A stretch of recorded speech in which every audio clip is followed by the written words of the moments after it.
வாழைத்தண்டு கூட்டு பண்ணுறேன். வாழைத்தண்டு கூட்டு பண்ணுறதுக்கே வாழைத்தண்டு வாங்கின்னு வந்திருக்கோம். அதை கட் பண்ணிவிட்டு காட்டுறேன்.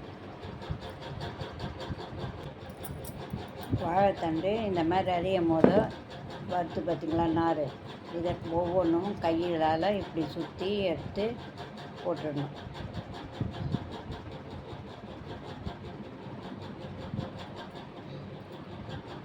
வாழைத்தண்டு இப்போ பொடியாக வெட்டியாச்சு.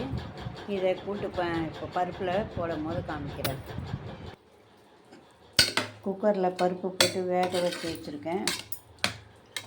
சிறுபருப்பு கடலைப்பருப்பு சேர்த்து வேக வச்சுருக்கேன். இதில் வாழைத்தண்டு போட்டுட்டு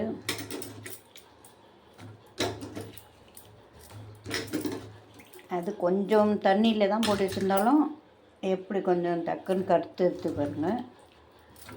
அதனால் நான் அரிஞ்சோடனே மோரில் போட்டுட்டாலும் இல்லை தண்ணியில் போட்டுட்டு கொஞ்சம் பால் ஊற்றிட்டாலும் கூட ஓகே.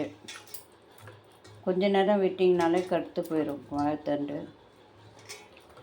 இப்போ அரிஞ்சு போட்டாச்சு.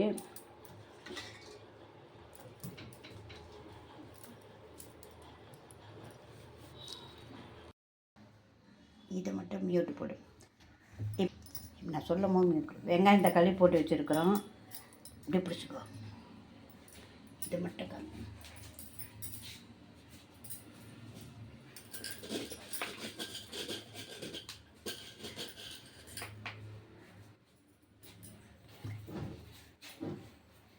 உப்பு,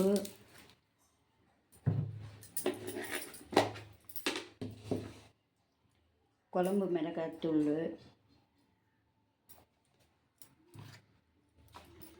மஞ்சள் தூள் போட்டு தண்ணி ஊற்றி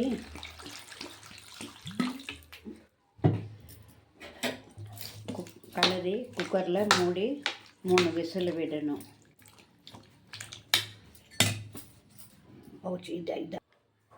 குக்கரை மூடி விசில் வச்சாச்சு. 3 விசில் வந்தவுடனே காமிக்கிறேன்.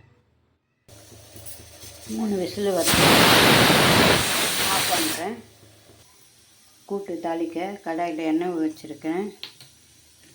எண்ணெய் காஞ்சிதுன்னா கடுகு,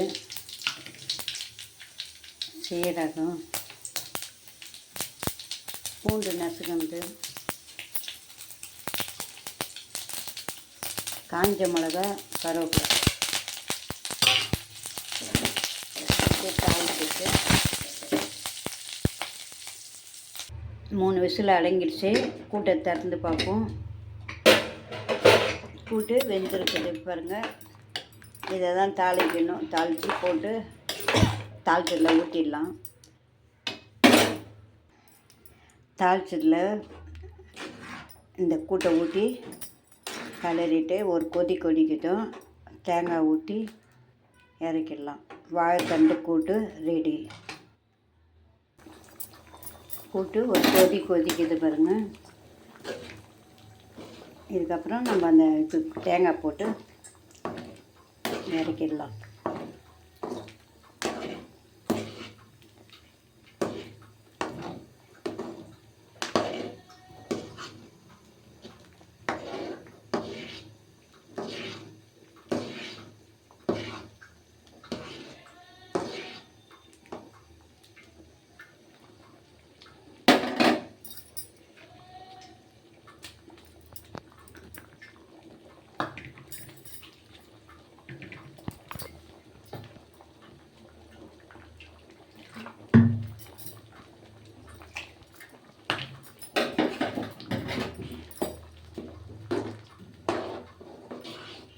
தேங்காய் போட்டாச்சு.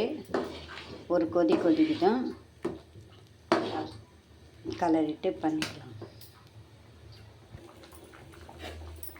ஒரு கொதிக்கு வந்துடுச்சு தேங்காய் போட்டு. அவ்வளோதான். கூட்டு ஆஃப் பண்ணிடலாம். பிடிச்சிருந்தால் லைக் பண்ணுங்கள், கமெண்ட் பண்ணுங்கள், ஷேர் பண்ணுங்கள், சப்ஸ்கிரைப் பண்ணுங்கள். தேங்க்யூ.